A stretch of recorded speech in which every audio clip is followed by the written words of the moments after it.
Now to a GMA exclusive, two transgender high school runners, well, they're kicking up dust in Connecticut, taking the top spots at the state girls championship, leaving parents wondering if they have an unfair advantage. Lindsay Davis is here, and you sat down with the track stars to talk all about this. That's right, Michael. We're talking about a subject that's so sensitive that Andrea and Terry, who you're about to meet, felt when it was time to tell their parents that they're transgender, they each revealed it by text, and now they have gone public with it, and they're facing opposition from people who say even though you may feel like a girl, you need to compete against the boys.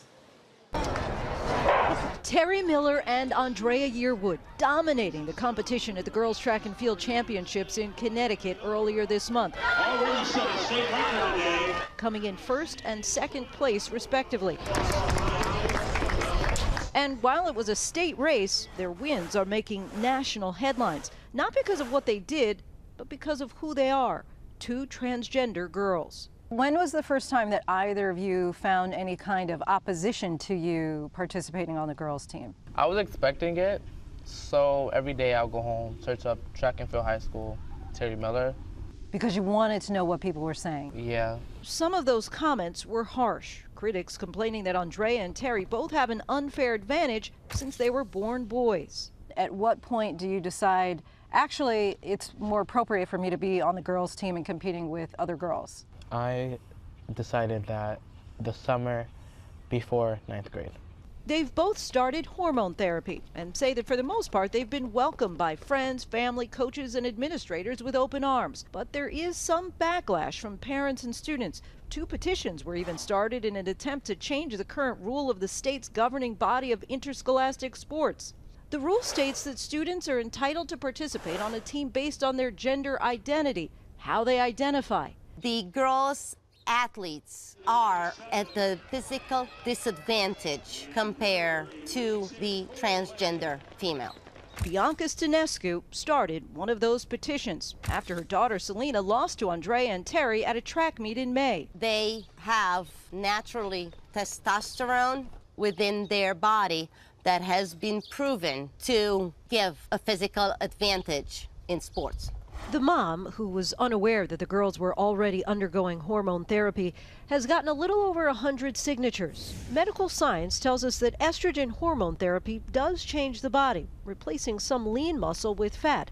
But of course, everyone is different. Andrea's parents say what's most important to them is the well-being of their child. Track is number 100 on my list of concerns as a father of a transgender daughter. I'm talking about raising a child for a life. And so is it fair that that child is excluded? Is it fair that that child doesn't feel like they have a place to belong? It allows her to be who she wants to be, and I think that has a little bit more weight than just winning a medal. The rules vary from state to state.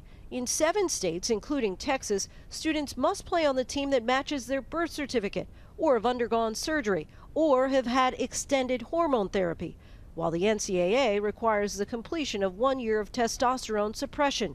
Medical research cannot really identify the line where a competitive advantage might exist for trans athletes of either gender. What do you want to say to other transgender youth, young people, teens who are out there really struggling through this process? Just follow your heart. Like, don't let other people determine what you do in life. Let's just play devil's advocate for a moment and just imagine that you were both born girls and then all of a sudden you had 2 boys who identified as being girls and they said, hey, we're going to be on your team, and maybe now you're not performing as well because they are better. I'm not going to discourage you or try to say, oh, it's not fair, and it would just push me to run faster.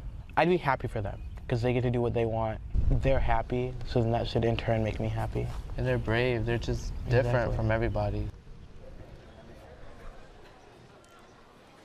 And just to be clear, the mother who started the petition says that she would like to see the girls sit out for a year after hormone therapy before competing with other girls. Now, this is certainly sparking a lot of debate, and it's something that schools across the country are dealing with because an estimated 150,000 teens in this country identify as transgender. And you know, it's a very interesting argument on both sides. You can see compelling argument on both.